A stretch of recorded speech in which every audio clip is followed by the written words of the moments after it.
Bienvenidos a una nueva edición de Infocámara TV, ahora en colaboración con la Nueva Crónica de León. Una vez más estamos con ustedes para acercarles información relacionada con la propiedad, arrendamientos, propiedad horizontal, es decir, iremos viendo a medida que salgan más o menos temas de actualidad. En este caso, vamos a ver un tema realmente complicado y que llevamos un año hablando de una cláusula de la cual probablemente la mayoría de ustedes no había oído hablar nunca, la cláusula rebus sic stantibus, es decir, mientras las cosas se mantengan de una forma, ¿no? Por hablar en términos sencillos. Esta cláusula es una creación de la doctrina y de la jurisprudencia, es decir, no hay una legislación clara, aunque hay legislaciones que se basan en ella para regular determinadas relaciones. Y se parte de un principio general, el principio general de que los contratos deben ser cumplidos, es decir, existe una obligación, son ley para las partes.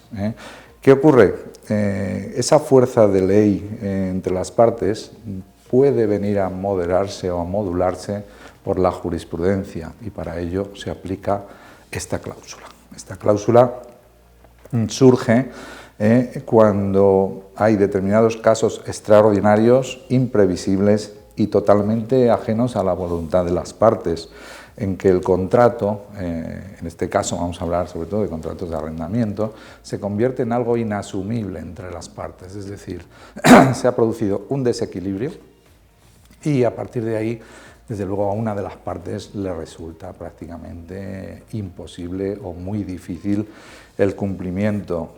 ¿Qué ocurre? Porque es demasiado gravoso. Entonces, digamos que tenemos una situación que provoca un conflicto y es una situación totalmente antieconómica que puede llevar a la ruina del negocio y a la desaparición del mismo. Esto es lo que ha ocurrido, lo que está ocurriendo en tiempos de pandemia, con el estado de alarma, la suspensión de la actividad o la reducción de los aforos, limitación, al fin y al cabo, de actividades de todo tipo y comerciales sobre todo, motivadas por la contención del virus. No son pocos, son miles y miles de bares, cafeterías, gimnasios, comercios a lo largo de todo el territorio nacional que han visto mermados sus ingresos, bien porque les han cerrado, bien porque no cuentan con el aforo suficiente para cubrir esos gastos mínimos que le permitan seguir abiertos, y muchos aún así siguen abiertos. Eso provoca grandes endeudamientos. La aplicación de esta cláusula por parte de los tribunales viene motivada por un principio importante, que es la conservación del contrato. Es decir, se trata de que los negocios sigan adelante, se trata de evitar cierres, se trata de que una situación coyuntural de inviabilidad la reconvirtamos a una viabilidad, precisamente. Entonces, esa necesidad que surge de restablecer el equilibrio contractual es lo que nos lleva al estudio de esta cláusula, rebus sic stantibus. Hay ya sentencias, sobre todo en medidas preliminares, autos, es decir, empiezan ya a aplicarse por los juzgados y tribunales. Tenemos, muy conocido, lo habrán visto en prensa, AENA con sus arrendatarios en aeropuertos. El juez ha suspendido el cobro de las rentas, ha impedido ejercicio de acciones de desahucio y todo eso, vamos a ver, estamos hablando de un montante de más de 300 millones de euros, pero tenemos más cercano, temas más suaves, por así decirlo, en Barcelona, en Palencia. En Palencia tenemos un reciente auto, un tema de una demanda de un gimnasio, también invocando esta cláusula, incluso se ha llegado a reducir un 40% la renta, es decir, se está empezando a ver la aplicación de esta cláusula. Hoy vamos a ver con nuestro abogado Juan López Contreras cómo podemos aplicar esta cláusula, qué consecuencias puede tener y un poco vamos a ver cuál es el futuro de la misma, con 4 preguntas que pasamos a hacerles a continuación y que él va a contestar después de una breve exposición. Gracias, Miguel Ángel. Me corresponde, por consiguiente, exponer la aplicación de la cláusula rebus sic stantibus en los contratos de arrendamiento de local. Es obvio que esta webinar es totalmente divulgativa, busca hacer accesible para los propietarios la aplicación de esta cláusula de la que tanto se habla actualmente. La pandemia ha afectado de forma considerable a la vida de los arrendamientos, tanto a los de vivienda como a los arrendamientos de local de negocio. En la presente webinar nos vamos a centrar en su repercusión en los locales de negocio. Previamente a entrar en el análisis de cómo ha afectado el coronavirus a los contratos de arrendamiento, resulta preciso recordar cómo funcionan en su situación de normalidad. El arrendamiento es un contrato y como tal es un acuerdo entre dos partes. Lógico es que, llegado a un acuerdo, a un pacto, ninguna de las partes pueda cambiar las condiciones que se pactaron. Y es que es una norma en nuestro derecho que los contratos tienen fuerza de ley entre las partes contratantes y deben cumplirse a tenor de los mismos, es decir, según lo pactado. Y por lo tanto, si obligan a ambas partes, es por ello que el cumplimiento de los contratos no puede dejarse al arbitrio de una de las partes. Existen excepciones de situaciones que con carácter general exoneran el cumplimiento de todos los contratos. ¿Cuándo no estamos obligados a cumplir lo pactado en el contrato? Por pérdida o destrucción de la cosa, siempre que no me dé culpa de las partes. Pensemos, por ejemplo, la ruina de un edificio, donde desaparece el local. Un segundo supuesto son los casos fortuito y fuerza mayor. Son dos supuestos de incumplimiento sin culpa del obligado. Cuando estamos ante un acontecimiento imprevisible, pero que si se hubiera podido prever sería evitable, estaremos ante un supuesto de caso fortuito. Por ejemplo, una empresa de reparto va por la autopista el vehículo y se le cruza un corzo, colisionando y no pudiendo cumplir su obligación de repartir en tiempo. Obvio es que es una situación imprevisible, pero es evitable, porque si tuvieran conocimiento de que se le iba a cruzar un corzo, podría ir a una velocidad menor. Por eso estaríamos ante un supuesto de caso fortuito. Sin embargo, cuando el acontecimiento inesperado si hubiera podido preverse fuera inevitable, que es la mayoría de las catástrofes, terremotos, incendios, en esos casos estaríamos ante supuestos de fuerza mayor. Ambos casos son supuestos que exoneran de la obligación de cumplir por circunstancias sobrevenidas al momento de la celebración del contrato. Por último, otro supuesto es, el más general, que exista y medie un acuerdo entre las partes.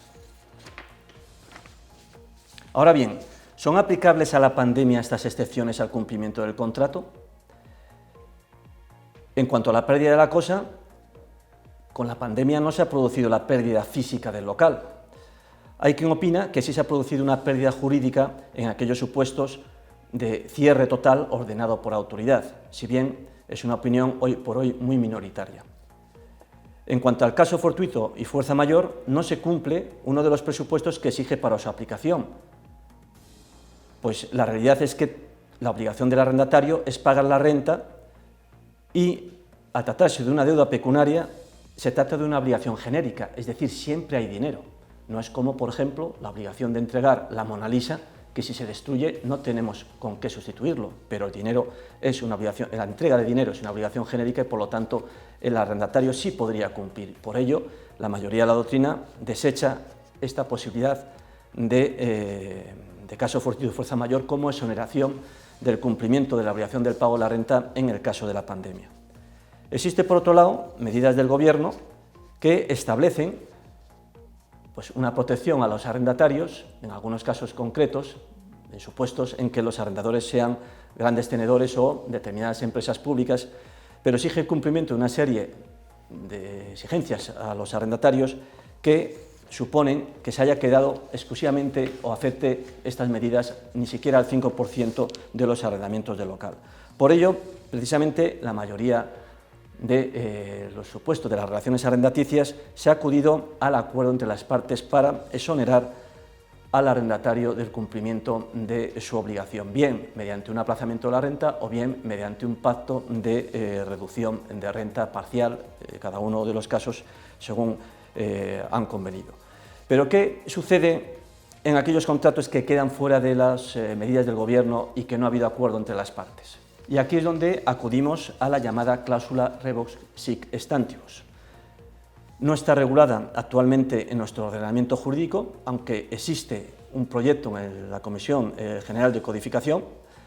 No está prevista expresamente en el contrato, es decir, no es una cláusula que vemos que contiene el contrato de arrendamiento, pero sí está prevista implícitamente en determinados contratos por aplicación de la jurisprudencia. ¿Qué finalidad tiene esta cláusula implícita en algunos contratos, normalmente de larga duración?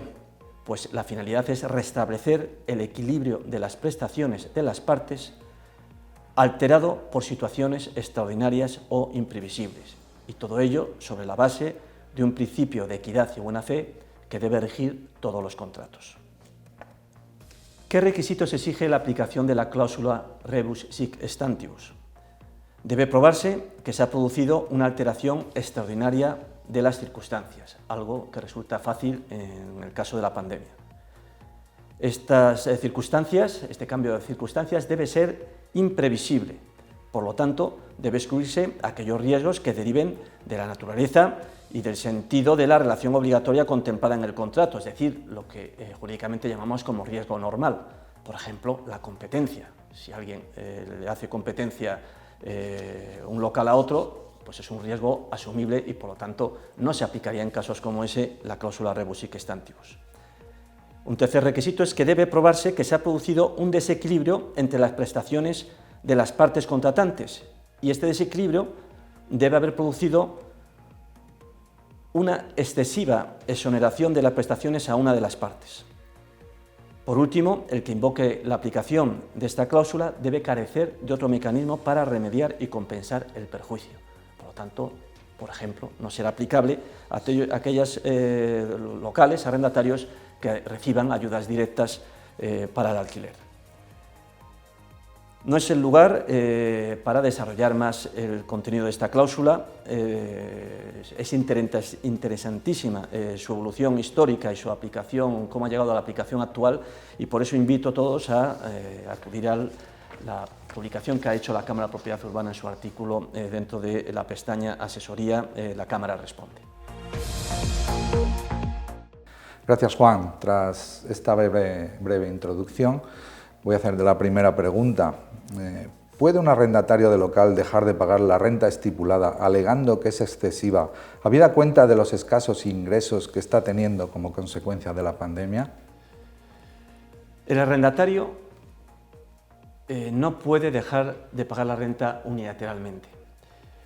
Lo que sí puede es solicitar al juez que se revise esa renta por considerar que se ha hecho excesivamente gravosa ante los escasos ingresos que tiene por el efecto de la pandemia. En ese caso, puede acudir a un juicio que se llama declarativo, alegando esta cláusula que hemos explicado de la rebus sic stantibus, y el juez resolverá atendiendo las circunstancias. Y aquí es donde está el meollo, lo importante de este procedimiento. Habrá que ver el tipo de actividad y cómo se ha visto afectado por la pandemia. Puede ser, no es lo mismo, una actividad de hostelería que ha sido cerrada de una actividad, por ejemplo, una farmacia. Por consiguiente, habrá que tener en cuenta la actividad, habrá que tener en cuenta incluso la persona del arrendatario y del arrendador. No es lo mismo que la actividad sea desarrollada por una cadena alimenticia de comidas rápidas, por ejemplo, que no un bar regentado por una familia que vive exclusivamente de los ingresos obtenidos por la actividad de hostelería. Por consiguiente, todos estos datos son los que va a tener en cuenta el juez para considerar y para restablecer qué es lo que se busca, ese equilibrio que se ha podido romper por la pandemia, de manera que se ha hecho excesivamente gravoso para el arrendatario el tener que pagar la renta y no tener ingresos, mientras que el arrendador, bueno, puede tener sus obligaciones privadas, pero realmente si cobra la renta estaría manteniendo sus prestaciones, lo que contrató en el contrato, pero sin embargo no sería equilibrado respecto al arrendatario. Por ello, habrá que estar al caso concreto y será recomendable para el arrendatario que busque y para el arrendador que busquen sus intereses, pues ir acompañado de un informe técnico, tanto económico como de la situación, de todas las circunstancias que rodean a las dos personas para que puedan invocar lo que más les convenga a la hora de defender sus intereses. En segundo lugar, ¿cómo se están pronunciando los tribunales hasta la actualidad en cuanto a las reducciones de renta por la pandemia en los locales de negocio? Pues están comenzando a haber muchas sentencias ya desde el inicio. Ya desde el inicio de la pandemia hay muchas sentencias. Lo que sucede es que la mayoría son de primera instancia, que no suponen jurisprudencia, y sin embargo ya empieza a haber algunas sentencias de las audiencias provinciales, alguna ya ha mencionado mi compañero en la presentación de esta webinar. La audiencia de Valencia también se ha pronunciado, pero es para apartamentos turísticos, aunque podría entenderse aplicable también a estos supuestos.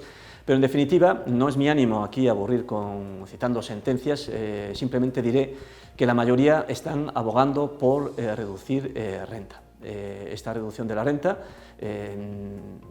insisto, no en todos los supuestos, pero sí en la mayoría, hay que justificar esa circunstancia, esa desproporción, esa excesiva onerosidad que se ha producido para el arrendatario, y la mayoría de estas resoluciones, estoy diciendo sentencias, son autos que resuelven medidas cautelares, es decir, son medidas cautelares pendientes de que se decida el procedimiento principal, y por lo tanto están solamente vigentes hasta que se decida esos procedimientos principales, y por consiguiente habrá que esperar a esas sentencias. Estos autos sí están produciendo la mayoría de los casos que se acredita esa reducción de ingresos de forma sustancial, sí están reduciendo la renta, pero también es verdad que están exigiendo en la mayoría de los casos caución. En unos casos supone reducción de renta, en otros casos lo que está diciendo es que está aplazándose el pago de esa parte de la renta al momento en que se dicte la sentencia del procedimiento principal. Únicamente decir que hay efectos dialécticos, porque, insisto, es un tema de mucho debate, que claro que hay gente que está pidiendo como medida cautelar que se le prohíba al propietario desahuciar, es decir, ejercita una demanda de revisión de renta y solicitan que se prohíba al propietario desahuciar. No conozco todavía ninguna auto resolviendo esta cuestión, pero está claro que a nadie se le puede prohibir ejercitar sus derechos. Otra cosa es que en esa medida se pida el aplazamiento, pero no prohibir desahuciar. Lo más aconsejable, como he dicho, es siempre que sea el arrendatario el que tome la iniciativa, y en ese caso tendrá la defensa, si le interpone una demanda de desahucio, de que existe una prejudicialidad civil, y por lo tanto podría así enervar esos efectos tan graves que podría ser ejercitar el propietario una acción de desahucio. Tercera pregunta. ¿Puedo desahuciar a un arrendatario de local que me paga solo parte de la renta, pero no su totalidad, alegando la situación creada por la pandemia? Esta es una de las preguntas que más nos formulan, porque es una de las situaciones que más se están produciendo. Es decir, ¿puede el arrendatario dejar de pagar parte de la renta? Por ejemplo, paga el 50% y el resto lo deja de pagar. En nuestro derecho nuestra legislación dice que no se entenderá pagado una deuda, sino cuando completamente se hubiera hecho el pago. Por lo tanto, si no se ha hecho completamente el pago de la renta, hay causa de desahucio. Si el arrendatario se ve ante una demanda de desahucio porque ha pagado solo parcialmente la renta, solo va a tener una posible defensa, y es en ese momento interponer rápidamente una acción declarativa, antes de que, según recibe la demanda, una acción declarativa de revisión de la renta, precisamente invocando la que hemos estudiado, la cláusula rebus sic stantibus. Y además, esa demanda debe ir acompañada de lo que se llama unas medidas cautelares para que le suspendan o aplacen el pago de esa parte de la renta que no ha pagado. Eso sí, el juez, lo normal y lo que se está haciendo es que exija una caución al arrendatario equivalente a esa cantidad que pide aplazar. Por lo tanto, no es una situación recomendable. Lo recomendable es que, ante la imposibilidad del arrendatario de pagar la renta, no deje de pagarla, sino que previamente a dejarla de pagar, interponga esa demanda que decimos, fije a través de la cláusula rebus sic stantibus la renta que sea acorde al criterio del juez dada la situación, y si interpuesta esa demanda, de todas formas, el arrendador interpusiese una demanda de desahucio, en ese caso la defensa sería mucho más sencilla, porque podría invocar lo que en derecho procesal se llama prejudicialidad civil, es decir, que hasta que no se resuelva la demanda primera que determine la renta, el juez no entraría a estudiar la causa de desahucio. Una última pregunta. ¿Puede un arrendatario de local resolver el contrato antes del plazo pactado, alegando que le van mal las cosas por la situación creada por la pandemia? Es otra de las situaciones que están en el candelero. Hay arrendatarios que desean resolver el contrato ante la situación que están padeciendo y la cuestión es, ¿pueden hacerlo? Lo primero, habrá que leer el contrato de arrendamiento, porque es bastante corriente que se haya previsto en el contrato unas condiciones para el caso de desistimiento, con penalizaciones, etc. Vamos a ver el supuesto de que no se haya pactado nada. Entonces habrá que estar, en una situación normal, estaríamos ante las normas generales de la contratación que dice, lo que ya hemos visto, que los contratos deben cumplirse por las partes y por lo tanto, si una de las partes no cumple, tendrá que indemnizar a la otra todos los daños y perjuicios que haya sufrido y por lo tanto el arrendatario, si desiste unilateralmente, tendrá que indemnizar al propietario los daños que haya sufrido por ese desistimiento. Ahora bien, eso es una situación normal. ¿Qué sucede si estamos en la situación actual de pandemia? Aquí hay que distinguir dos supuestos, aquellos contratos que se hayan celebrado durante la pandemia y aquellos otros contratos que se hayan celebrado antes de la pandemia. Los celebrados durante la pandemia no se dan las condiciones que hemos visto para aplicar la cláusula rebus sic stantibus, pues tiene que ser circunstancias sobrevenidas y imprevisibles. Si celebramos ahora un contrato, la pandemia la conocemos y por lo tanto no se da esta circunstancia o este requisito. Si estamos ante un contrato de arrendamiento anterior y, por ejemplo, tiene un obligado cumplimiento para el arrendatario de 5 o 10 años o 3 años, el plazo que sea, aquí sí estamos ante un supuesto que la pandemia altera las circunstancias que se tuvieron en cuenta en el momento de la celebración del contrato y son imprevisibles, etcétera, los requisitos que anteriormente vimos. Ante esta situación, lo aconsejable es que el arrendatario no desista y se vaya unilateralmente, sino que acuda de nuevo al juzgado, si no llega a un acuerdo con el propietario, y que acuda al juzgado pidiendo la resolución del contrato. Ahora bien, en estos casos lo aconsejable para el arrendatario, desde mi punto de vista, sería ejercitar una acción principal de resolución del contrato de arrendamiento por motivos de la pandemia, de que ha alterado las circunstancias y que no se le aplique penalización, o subsidiariamente, porque, debo hacer aquí un paréntesis, la cláusula rebus sic stantibus, antes veíamos que lo que busca es restablecer el equilibrio de las prestaciones que ha roto esta circunstancia excepcional. Y si es restablecer, quiere decir que lo que busca es que continúe el contrato. Es decir, la jurisprudencia hasta ahora se ha pronunciado en supuestos de continuación de contratos. Aquí estamos hablando de la resolución y, por tanto, no es factible, o mejor dicho, no es muy claro que los tribunales vayan a resolver los contratos en estos casos, no lo sabemos, habrá que esperar. Por ello, decíamos, y seguimos con lo dicho, es aconsejable que subsidiariamente se solicite una revisión de la renta porque por lo menos se conseguirá una reducción de la renta casi seguro. Bien, muchas gracias Juan, yo creo que ha sido una exposición muy clara, nos ha aclarado muchos conceptos, nos ha explicado cuestiones a veces un poco técnicas, no son fáciles, esperamos haber llegado a todo el mundo. La panorámica es clara, aunque todavía falta mucho recorrido, la jurisprudencia está empezando a manifestarse y ya veremos, pero está claro que es conveniente la negociación, no cerrarse en banda las partes, y si podemos evitar al juzgado, pues siempre será mejor. Gracias a todos por asistir y simplemente les emplazamos para una próxima charla que anunciaremos oportunamente tanto en nuestra web, en la cámaraurbana-león.com, como en la nueva crónica que colabora en esta difusión de información con la Cámara de la Propiedad Urbana de León. Gracias.